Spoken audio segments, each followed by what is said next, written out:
We're live. Hey everybody, this is Bryan Kramer. I'm here with my co-host Suzie McCarthy, and we have a special guest today. I'm so excited to have her on because we haven't actually had a chance to be on a show together, but at the same time, we have met in person, had drinks in person, have coffee in person, everything but a show in person. So now we are going to get to live the full circle, so I'm really excited about that. And I will introduce her in just a second because we all know that I'm certain that you guys can't figure out who it is by now. But I'm so excited to let you guys know that we are doing this weekly. It is at 12 p.m. Pacific Standard Time. Real quick, before we get into the show and I make it the official introduction, I just wanted to give a shout out to our sponsors who are helping to make this possible. Those sponsors are New Star, IBM, MasterCard, Cisco, Fresh Desk, Mutual Mind, Influitive, Hootsuite, Speakeasy, and we just had Cox Communications come on board. We have a lot of good stuff, a lot of good content to come. As you all know, this is driving towards the topic of sharing, which is my upcoming book, Shareology, and there's going to be surprises later this week in that regards. But we will save that for another time because we're really here to focus on the topic today, which is sharing your way to stronger relationships. And we have the best guest for that today, Tamara McCleary. And she is an author, a keynote speaker, the relationship economist, and also we're going to talk to her a little bit about this because I actually want to know for myself what relation shifting is. It's called RelationShift. But I first of all just want to welcome you, Tamara, for being here. Thank you so much. Yay! I'm so excited to be here, Bryan. Thank you. Oh, thanks for being here. So how are you doing today? You're in Colorado. How's everything going? Fabulous. I am here in Colorado on our farm, and it's a beautiful day to be alive. Aw, I love it. And it's a Monday, so that's a good day to get started saying something like that. Seriously. You're saying that on Monday? More power to you. Oh, you don't even want to see me on a Friday. Oh, man. Ditto. So, real quick before we dive into it, what is your favorite thing about your farm? The animals. I love the animals and the plants, but plants are living as well. The life. It's just everything is growing and it's real. I think for me, it's a great ground for as much travel as I do to have that grounding foundation of this farm. Oh, I bet. Do you have and you have eggs? You have chickens and eggs, and you get to eat your eggs? Oh, we've got eggs. We've got turkey eggs, duck eggs, and chicken eggs. Wow. We've got turkeys, ducks, and chickens. Oh my God. And then we have our goats, those pesky little goats, but they're pretty cute. Oh, that's great. And just real quick, just so you know, this is a Twitter chat as well, so hashtag H2H chat. Everyone out there is going to be tweeting, and the second half of this we're going to be taking questions, and Suzie is on Twitter. She's a multitasker. We've got a multitasker with us. She's not only on the show, she's also tweeting. And I'm tweeting too. Yes. We're all multitasking. Yes, we are.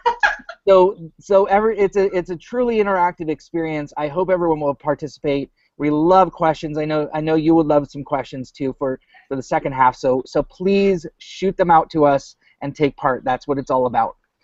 All right, so let's dive in to a little bit about you. Why don't you just give us just a taste of who you are and what you've done in your career? I remember walking with you at South by Southwest and having the most fascinating conversation about the most eclectic background, and I'd love to make sure that everybody knows what I heard.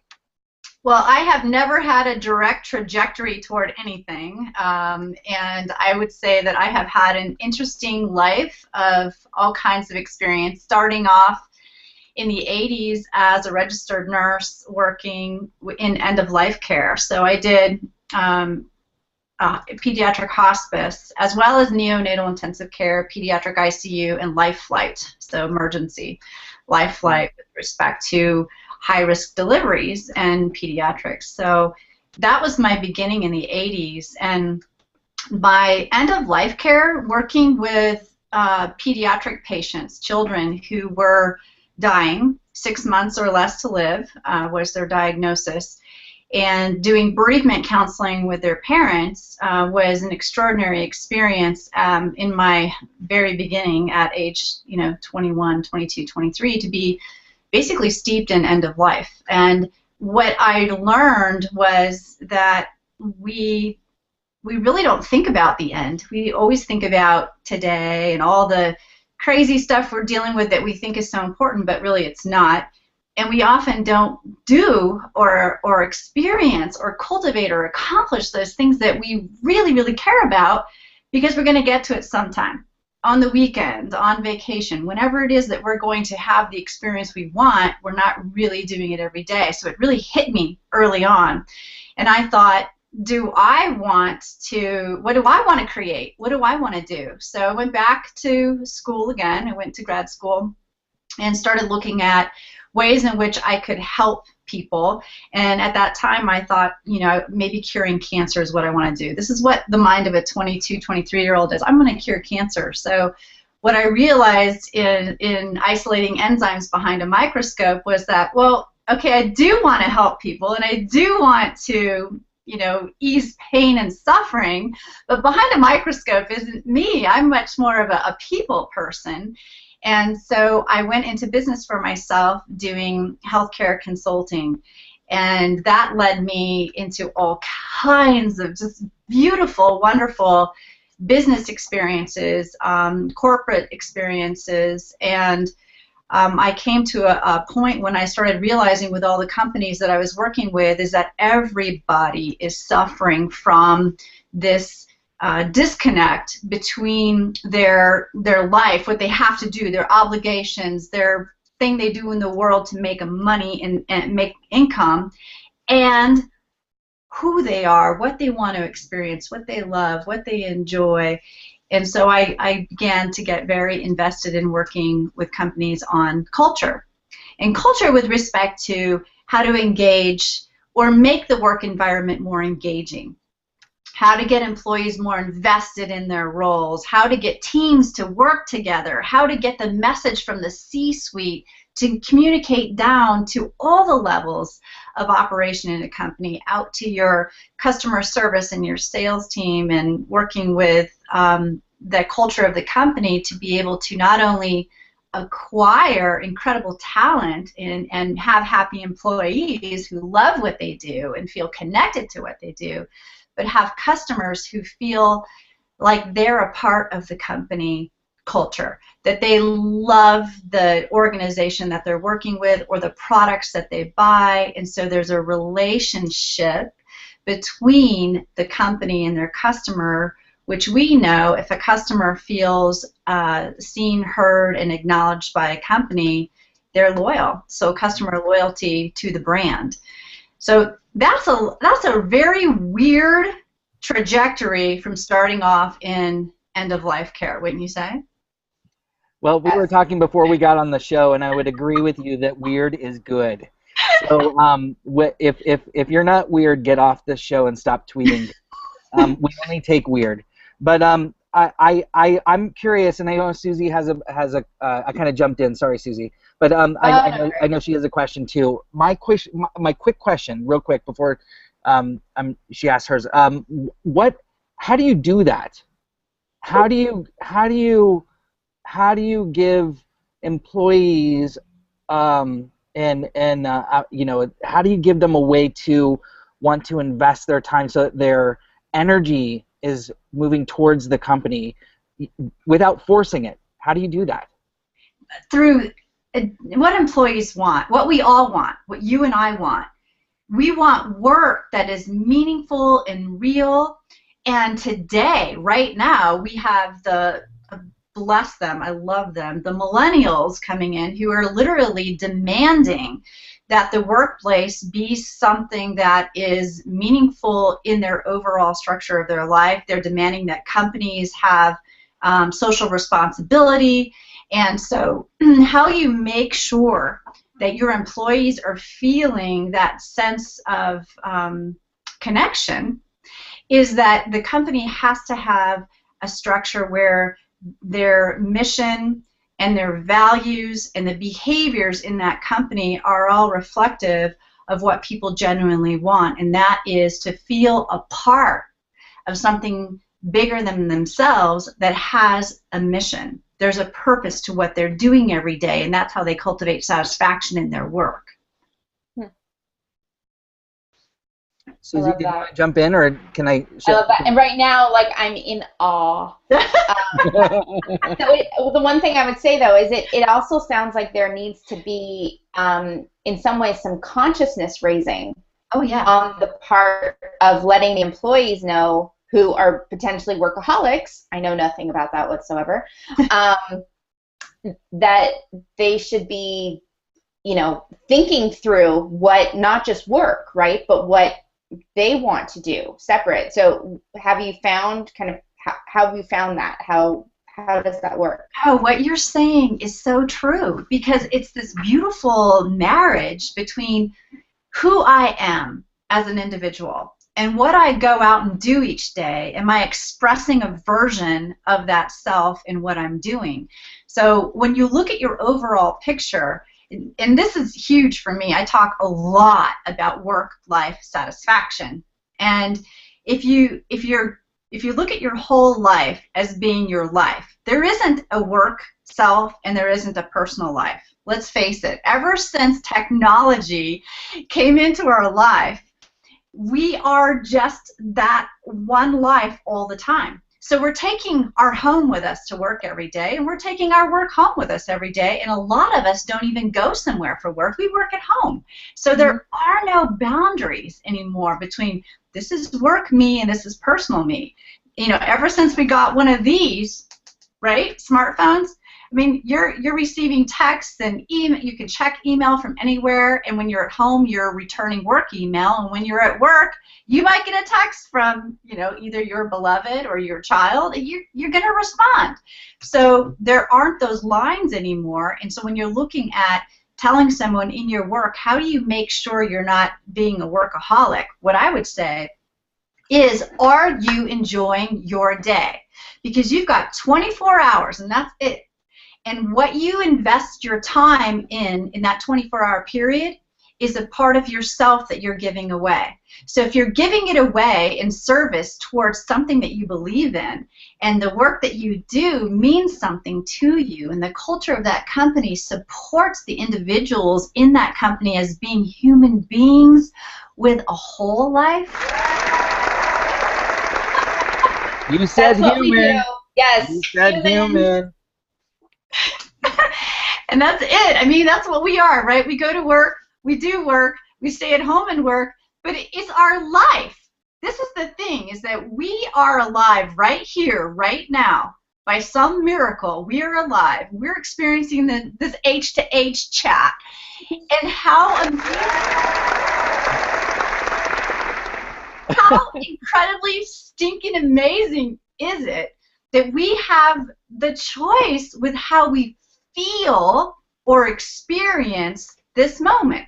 So we could be doing something totally mundane in our work and yet feel the connection to that sacred space of being alive, and this is what we do. And if what we do right now is to finish this project that we're on at work, great. Then you're in alignment with actually living consciously, being present with your life. And that is what I'm getting at, is, are you enjoying your experience? Are you having a nice ride? At the end of it all, did you spend your time wisely, and did you extract that succulent nectar of being alive that you wanted? What I want to take the drugs you're on. I love your passion.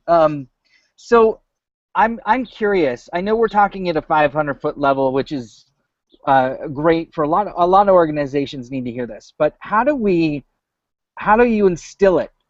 How do you change? How do you RelationShift an organization that is struggling with what you're saying into something where they're doing what you're saying? What I know it's not easy. It's not something you could just tell us like swallow this pill and it'll make it all go away. I get that, but what are some things that like make this work? Well, the thing that makes it work is taking an organization and looking at that organization as a, I'm going to do it, human being.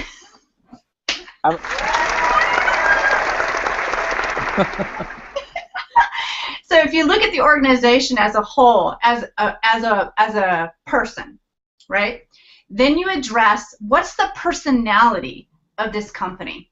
What is the structure and the meaning of this company? What does this company want to achieve? What does this company want to experience? And so you look at that globally as a whole, and you judge how well this company is functioning based on its behavior, right? So its behavior then can be shifted from the inside out. Just like you would say some individual is having issues and they attend a personal development course and they realize they want to get themselves on track and they make shifts and movements in their life. It's the same for a company. The company then basically does personal development with respect to what is their value? What's the value set that they have? What are their goals for the organization? What's their vision? What's their mission? And then making sure that every part of that organization, every organism that comes together to create that whole, that's every employee, everything from your C-suite to your mid-managers to those folks that are just starting out, everybody has to have this cohesion, and that's what affects those behaviors in the company. So with RelationShift, it's shifting what's not working. So going in and looking at, okay, what is the current structure? Where are the weak spots? Where are the strengths? Because we can play on strengths. But then we take those weak spots and we bolster them through what is the company's mission, vision, and values. And then making sure that the communication channels are very clear. And what I find most of the time is the structure isn't set up to even function with great communication. And a lot of times when you have disengaged employees or mid-level managers who are burnt out, is that no one's really on fire with the living, breathing message of the company. And when you get people together on that and you bring them together, and corporate culture is not fixed by casual Fridays and you can wear jeans. That doesn't fix it. Or let's have a barbecue. That's not going to fix it.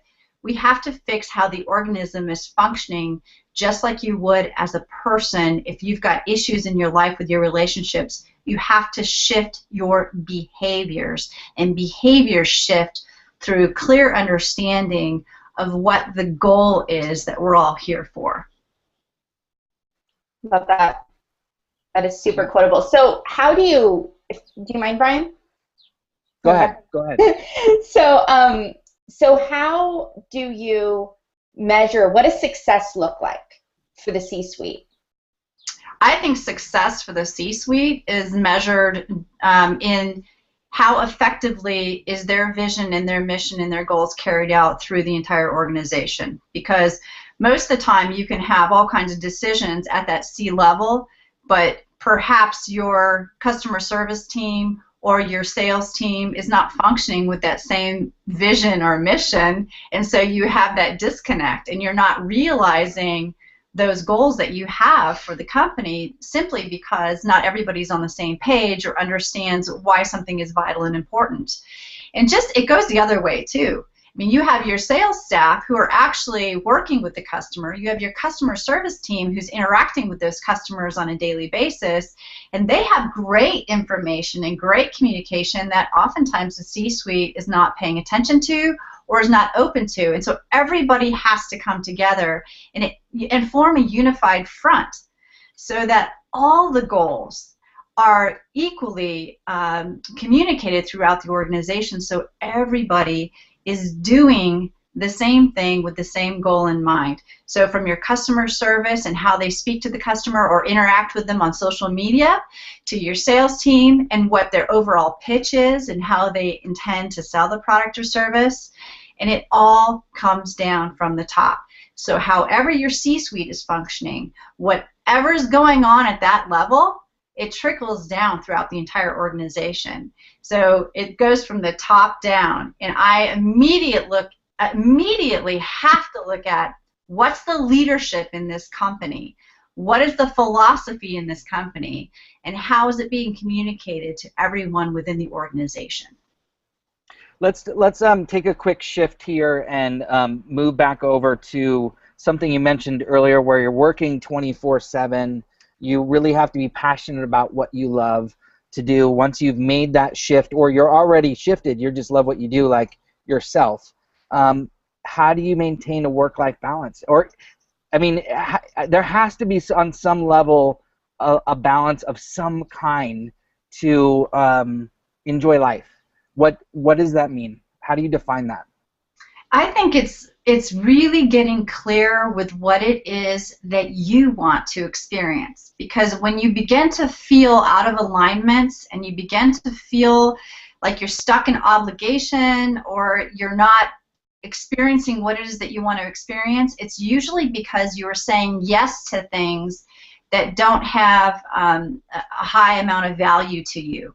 So getting clear with what your values are, what your priorities are, and begin to make decisions on how you spend your time with respect to where it fits on your priority list. And the only way you're going to know what your priorities are is to get very crystal clear on your values. So it's the same with an individual as it is for a company, is what are your values? What do you want? What do you want to experience? And you begin with the end in mind. Just like with a company where we're looking at what is their end goal and how are we going to get there, I'm going to say that to an individual. What is your end goal? What do you really want to experience this lifetime? And let's look at what you're doing today, because is today and what you're doing in alignment with actually getting here? Or are you just putting out fires and getting caught up in drama and issues that have nothing to do with what you want in the end? Because I think a lot of people waste a significant amount of time on things they really don't care about. Yeah, you know, and that's, I wonder, is so as you're looking at a mindful approach to that, what's your prescription, your thought process on being mindful in order to maintain that balance? I think that mindfulness isn't easy. It's not something that you can just do. You got to practice mindfulness. I've been trying to do it for many years, and I'm really I think I'm all right, but I suck at it a lot of times too. So how can I be more mindful? My prescription for bringing mindfulness is bringing consciousness to your every moment as much as you possibly can. And when you actually bring a presence and a consciousness to what you're doing, even if it's washing the dishes or going to pick your child up from school, or working on some project at work that you really don't enjoy, if you bring mindfulness and presence to it, and what you're doing, the purpose behind it, it brings kind of a sacredness to it, and it no longer becomes banal, boring, or mundane, but yet a part of what you're contributing to right now in this moment. If you're washing the dishes need to be done. And if you want to have a clean house and you care about your family and you care about yourself, this is what you're going to do. And so if you bring presence to every moment, you no longer feel like you're wasting time. And if you bring presence to every moment, you begin to experience a joy. And this joy is amazing, a joy unspeakable, and you do begin to have an experience of being truly alive in whatever it is that you're doing. I just did it right now. I'm excited to be here right now. Thank you so much. Yes. Ditto. While you're talking, I'm like being mindful. This is you really, really good stuff. So one quick question, and then I know Suzie has some questions too. Just to follow onto that, how does being mindful, how is that going to help people in the corporate culture? Oh my goodness, it makes night and day. I mean, I think that a company that can become incredibly conscious and help their employees to cultivate this presence and this awareness, you begin to have a happy company. You have happy employees. You have engaged, because if you're mindful, you're engaged. You have engaged employees. You actually completely obliterate all the negative politics in a company when you begin to cultivate this presence, this mindfulness. And any of the things that don't serve in a company, such as the cliques, you know, there's the popular group, there's the not popular group, all those things dissipate because as you bring presence and mindfulness to it, it seems ridiculous and nobody can participate in that. So for a company to become very conscious about their employees and caring about their employees and caring about their mission and their vision and caring about their customer and then cultivating that awareness for their employees to care about their customer as well as the company, it's an amazing experience because a happy company is a wildly successful company because it just emanates and customers pick up on it. And you, Bryan, and I both know people are attracted to that kind of energy. And when a company harnesses that kind of energy, it's just explosive, the kinds of profits that they can realize because people are magnetically attracted to them. And the salespeople, the customer service team, it's just phenomenal. So give me an example of a company that you would say is just hitting it out of the park with that. Oh my gosh. I would say Pure Matter. Thank you. Really? You like that? We'll take it. That's what we try to do. No, I just absolutely love you, Bryan, and I just think that Pure Matter, when I say it flows from the top down, I'm serious, and you have to be someone that I met in real life who is as genuine and authentic person to person as you are up on stage giving your keynote to audiences internationally, and that's rare. I mean, as a speaker, I meet lots of incredible people, famous people, people with, you know, big audiences, and sometimes the hard part is when you meet them in person, it's a little shocking the difference between who they are one-on-one and who they are on stage. And I just think the reason people are attracted to you and Pure Matter is because you really are the real deal. You do care about people. You're out there serving and helping, and I mean that genuinely. And I know we didn't discuss anything about this show, so this is definitely from my heart. You are doing what you say. You are authentically in alignment with what you preach. I'm doing a computer hug because you're not here in person. Here we go. Yes. Thank you so much. Yeah. I appreciate that. Thank you. That means a lot coming from you. It's true. It is kind of with speakers, I find it's one of those never meet your heroes moments. Often you get that just amazing, amazing vibe, and then you meet in person and go, I just don't, this isn't working. You just want them to stay on stage, but I would definitely say 2 thumbs up to Bryan. Definitely. Have you, sorry, go ahead. Well, I was going to say we're getting some great questions from the Twitter stream, but please.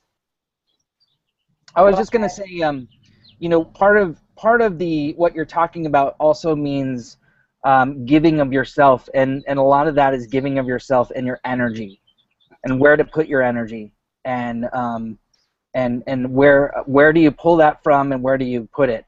Because a lot of people like to draw energy from you in the wrong places, and a lot of people draw it in the right places, and it's tough to know where. So I just give everything of myself. I think you do the same, and see where it ends, where the chips fall. But do you have any recommendations on that, on where you spend your energy? I think that it's the same of what you just said. I spend my energy on what feeds my soul, and I mean, you could ask my husband, you could ask anybody who really, really is with me all the time. I just really want to ease the suffering of others. And whenever I'm involved in that, it just makes me so happy. I mean, I've always, my personal mission inside myself forever since I was 20 years old and working with dying patients was that I just want to be a drink of water to a thirsty world. That's all I've ever wanted to be. And when I'm serving in that way, it makes me so happy because to me it feels completely in alignment with everything that I am at the cellular level. That's just why I'm here. It's what I want to do, and I absolutely love it. And when I'm in the flow of doing that, when I'm in the flow of serving and uplifting and supporting and making others see how amazing they are and how bright they shine, that's all I want to do. That's all I want to do. Oh, that's great. Absolutely love that. Let's speaking of spreading the love, why don't we take some of the questions that are coming in, because there's a lot of them. And Suzie, if you don't mind pulling a couple in and asking them totally. Here, then we can try to get those going. Totally, yeah.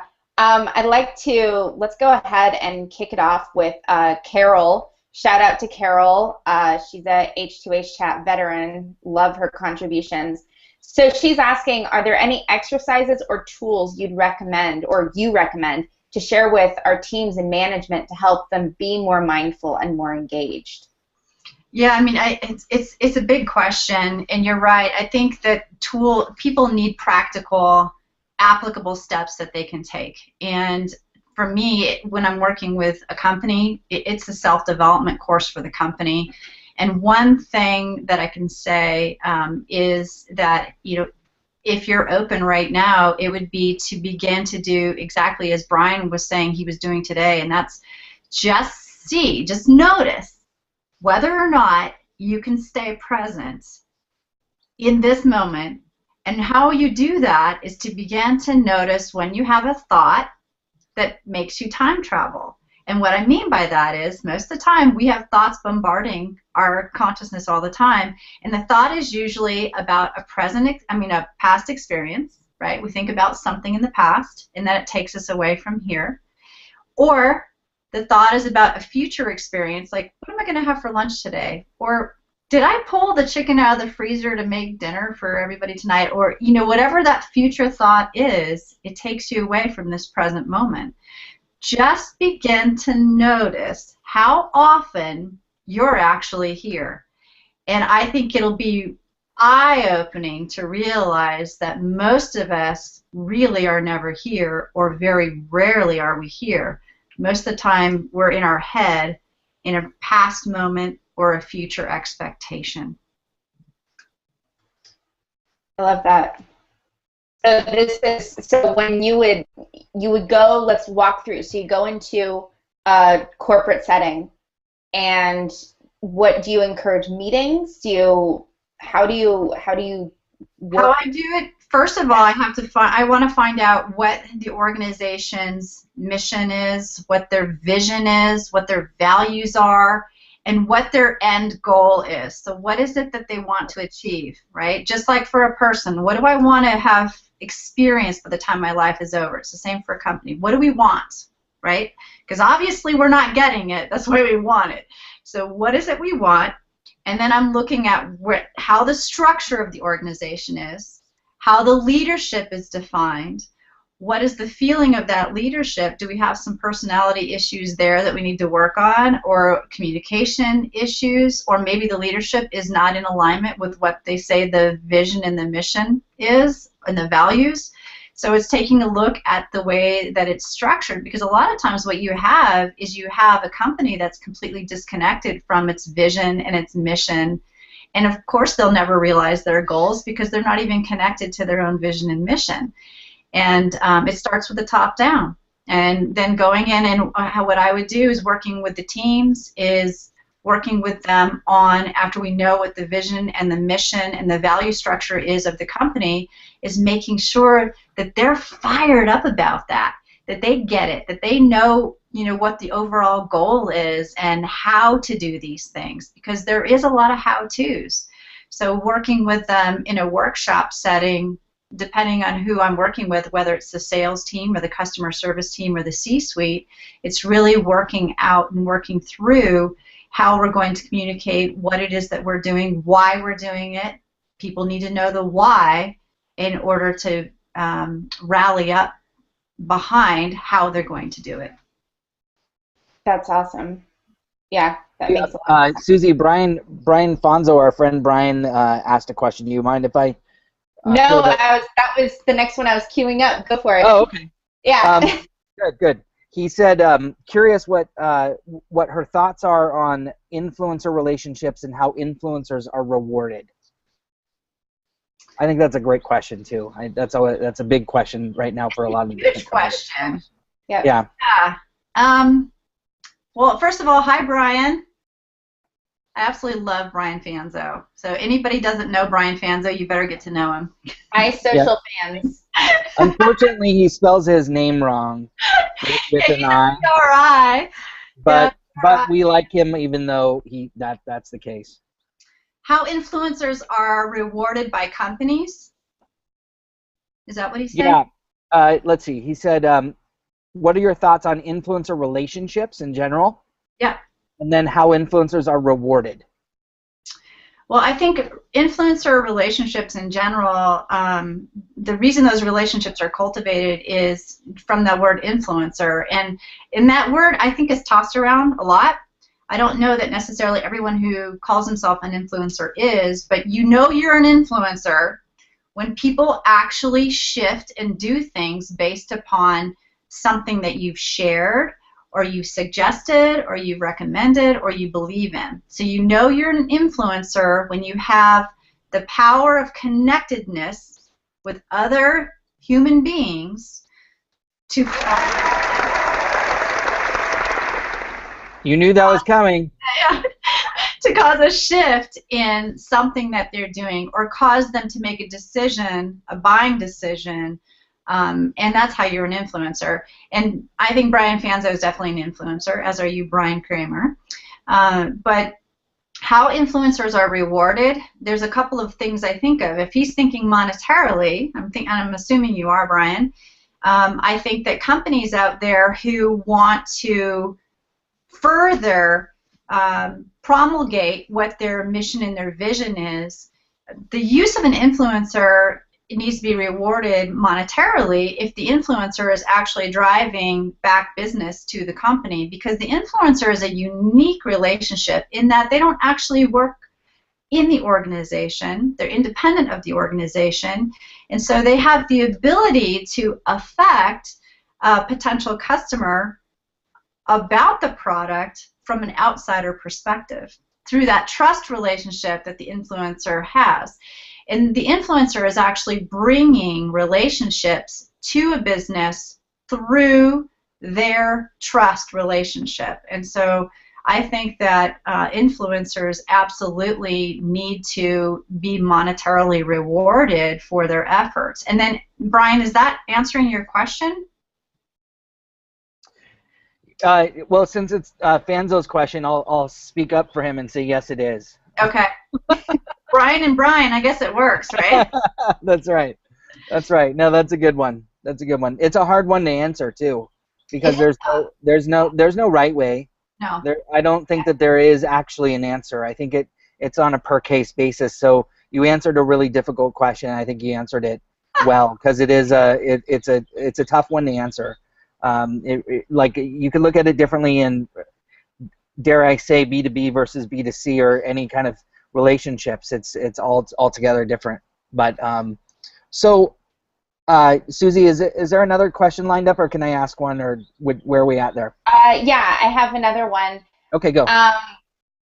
So Lynn is asking us, and shout out to Lynn, who are some of the corporate leaders who have gone conscious? So I think embodying that mindfulness. That's a good one.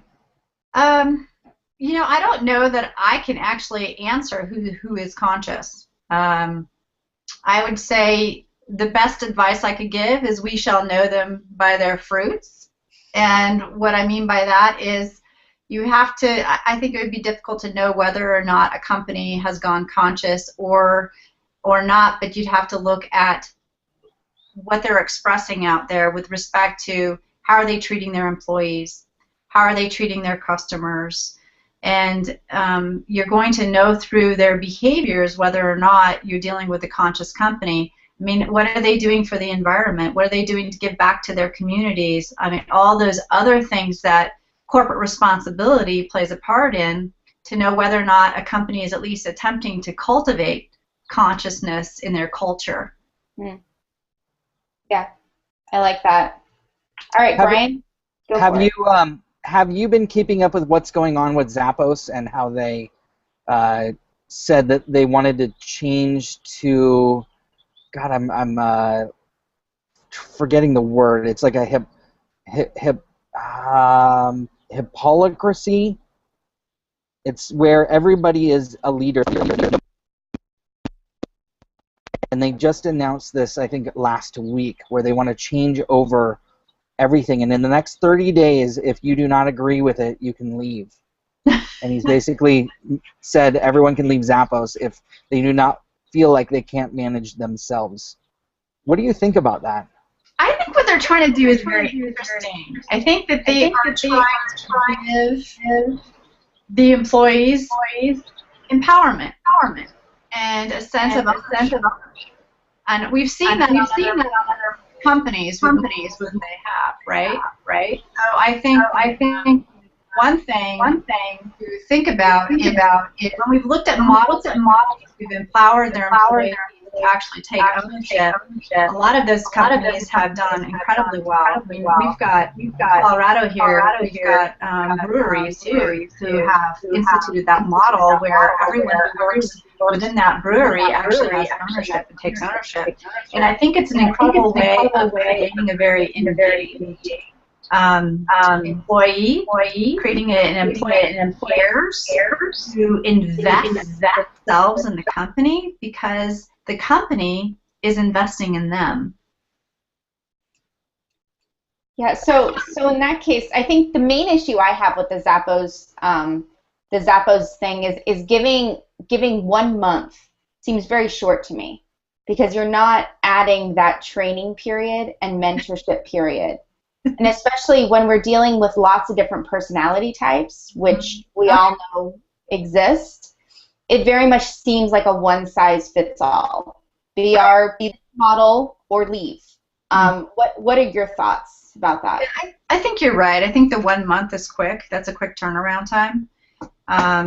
And maybe some more education and some help with facilitating and enabling that shift, that move to take place. Yeah. What and I guess moving off of that, what would you suggest that a company do in order to help an employee? I think this gets back to my earlier question, right? Help an employee be able to feel that greater sense of empowerment. You kind of talked about that, but let's take the Zappos example. Well, how you empower anyone, you would empower your employee the same way, with giving them the sense that what they're doing matters, that they are making a difference, and that the company is investing into them as much as they're investing themselves in the company. I think people work harder when they know there's a future, right? And when they realize that they're doing something that's actually getting them someplace else, they don't want to feel stagnant. And you will have a much more engaged employee if you're empowering your employee to make decisions, to have an impact on the workspace, to have an impact on the company, and giving voice to that employee so that they do have a voice to be able to either come to the company with something they think might work better. If there are issues within the company, which we all know there are, having that open dialogue, that open level of communication, and fostering, if a company can foster this culture or environment of innovation from within, because our best asset is our employees. I mean, they are all bringing all kinds of talent to the table, and I find that most companies aren't tapping into that talent. And if you tap into an employee's talent, they have a greater sense of feeling connected to the company and empowered to bring the company somewhere positive, that's a great way to empower your employee. Yeah, I completely agree. So we have another question here from, let me see, I'm sorry, I'm not getting your name here, but we have another question saying, should companies be broadcasting their philanthropic efforts? Well, for me, it's a great question, whoever asked that, because I don't think it's a should as much as you're wasting your time. Because if you broadcast your philanthropic message, do any of us believe it anyway? I just think it's wasted time and effort and energy on the company's part to broadcast anyway. I think that if they want to pack the most powerful punch behind their philanthropic efforts, it's to begin to share and get human. Applause. Brian's muted at the moment. A company needs to show us, why they're involved in it. So they have to show us why they're involved in it so that we will believe that socially responsible philanthropic message they're putting out there. And we don't believe it unless they're engaging in a communication about it with us, and we know that it's important to them, and it weaves back into the company's overall value structure and their mission and their vision. Yeah, I completely agree. I think it has to be that 360 holistic approach. I love, for example, what Ben and Jerry's does. I feel like they're a great example of that, right? Because their missions and their goals, everything just plugs together. And so if you see them in the news saying, okay, we're taking this, stance against GMOs, you look and go, well, yes, you are. I completely believe that, right? And I would also say kind of you see that within, it relates to that influencer question too, right? Is you get people on board, they're broadcasting your message, etc. One question I have, and by the way, that was from Karen, that initial question was from Karen. Great question, Karen. So question I personally have, let's bring this into the world of social, right? So what's the role of social in mindfulness? I feel like at some point it would actually kind of collide since we multitask and all of that. Oh gosh, I love that question. You don't know how much I love that question, because I think it's an incredible way to bring in that mindfulness. I mean, can you imagine if when we logged on to our Twitter or Facebook or looked at Instagram that we were bombarded with mindfulness? And that is, you have a greater ability to genuinely and authentically connect with people through the social streams if your message, if what you're putting out there is incredibly mindful. If you're thinking about what you're saying, why are you saying it? What's the purpose in your message?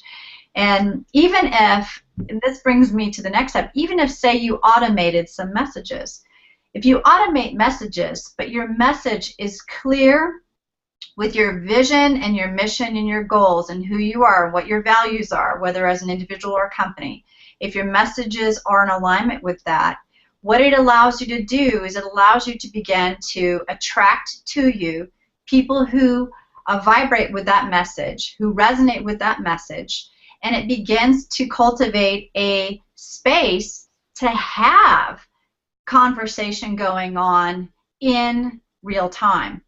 So on social media, it's always thinking about, whether you're a company, thinking about your brand, and if you're an individual, thinking about your personal brand. It's the same thing. Are your messages in alignment with your values and your overall mission and vision and goals? And yes, you can be really present, even if you have to multitask, even if we're sitting here tweeting, if I'm tweeting and I'm responding back to people and I'm still here with you. When I'm responding to someone and I'm here with you, it's all the same. We're together on this thing. We're all together on this H to H show talking about an incredibly important topic, and we're present with it. And I think we can multitask and be present, and at the very least you can say, I'm here and I'm tweeting and I'm talking, and I'm here now with you. Right, right. I like that. You can have, especially in a chat, right? You're very focused, you're very present. Right. And there's that conversation. That's what I always tell people, is especially with that, is you have amazing conversations. Brian, you're back with us. We're having some tech issues. Yes, I've been a little quiet because my headphones were not working. So hopefully that sounds okay and everything's good now. But I'm curious, where do you see the next? I know you're staying in the moment and you are present. But let's say you're present 2 years from now. Where do you see yourself? What's coming for you? Gosh, I do think you can remain present and still make plans for the future, right? I mean, we're human beings. We have to do that. So being present and also thinking about what would I like to experience in the future. What I'm doing is I am shifting into doing more online courses. Because as was brought up here, is like, okay, Tamara, that's great and all, but how do I do it, right? And I feel and resonate with that because it's really important to know, how do I do this? And so instead of making people have to get on an airplane and travel to a conference or a convention to hear me speak on stage somewhere to learn how, is putting out these online courses so that anywhere, any place, anyhow, anyone can get on the computer and learn some of these techniques and really shift their relationships, whether they be business or personal, from a place of suffering and shift it into a place of sensational. And that's what's on the table for me, is making more of this available to people in an easier format so they can access it from home. That's great. I think that's so you are going global with this. Yeah. Absolutely. And is there anything that you have, we were talking before we got on that you were doing something around mobile that you wanted to share with everybody? Yes. Actually, I have a game going that will launch on May 1st, and it's kind of a contest game, but really I'm just asking people, I really want to know from people their genuine feelings, their experience with this whole debate, this whole struggle around work-life satisfaction, work-life balance. So I'm just going to do a game, and whoever wins, by the May 31st, I'll have all the data in, and whoever has the most points will win my first online course for free, which is due out in about a month. And so the game, how you can access it, is if you go to my website, tamaramccleary.com, and the game will be on there. If you go to tamaramccleary.com, and I think it's /game.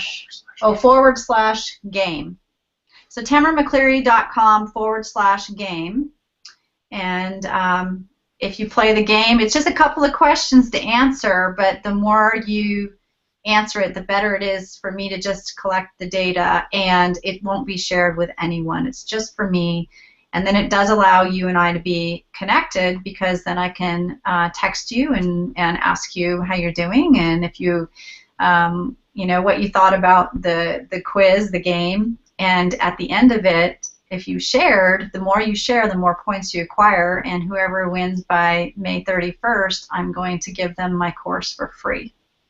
Wow. I am on. I can't wait to try it out. I love gamification. I would be tweeted out the link. So honored, and it's just me. I put this game together, so it's not like there's some big giant company with Oz behind the curtain who's collecting this data. It's me, because I really care about this subject, and I want to know what my friends, my people that I'm connected with on social media, I want to know people who connect with me. I want to know what you think. I want to know what you think, because it helps me to be better at communicating things that are going to be helpful if I don't guess about what you think, but instead I know more about what you think. Absolutely. So we have great. Our final question. Oh, sorry. Our final question is from Alan. he wants to know, how do you document, disseminate, instill the culture of vision throughout an organization?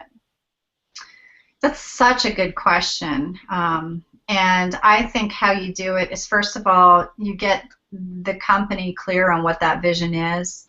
And when you get that clear, how you document that is you have them actually write out what their vision is, but then how you get that vision alive, breathing and living, and how you extract it out into every single employee that you have is through communication with the employees. So whether or not you're structuring, I mean, how I like to do it is I break down the employees into smaller groups and have that discussion about, this is the company's vision, this is the company's mission, this is what we want to get to, these are the goals, and begin to make those folks feel empowered and a part of that whole process, so they know, every single employee in your organization, if they can't say what the vision is of the company, that's a problem, right? So the goal at the end would be communicating it out and having fun exercises and things to do with the employees. That's what I like to do. I like to get teams together. I like to get people playing together. I like to have them communicating together so that everybody not only knows the vision, but it's not because they read the vision. Oh, this is the company's vision. No. We want them to feel the vision, experience the vision, be on fire with the vision, and a part of that vision. And so they not only can tell you what that vision is, but it is their vision too. Man, we could sit here and talk to you all day, but unfortunately we're running out of time. And so I would appreciate it if everybody on the Twitter chat would continue asking their questions, because I'm sure she'd love to stick around and answer those questions. I'll answer. Awesome, and as will we. And so thank you so much. We really appreciate you being here and spending some time with us today. And this has been, as you'll see on the tweet chat if you haven't already, it's been a stock ticker just kind of going like this. So you're gonna hopefully enjoy that. And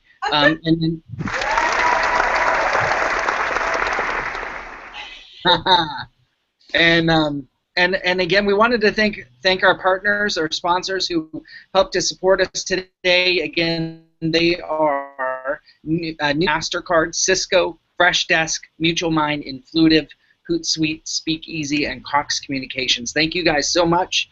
And again, wonderful audience. You guys were great. We enjoyed your questions. And we will see you next week on Monday at noon Pacific Standard Time. Cheers. Thank you.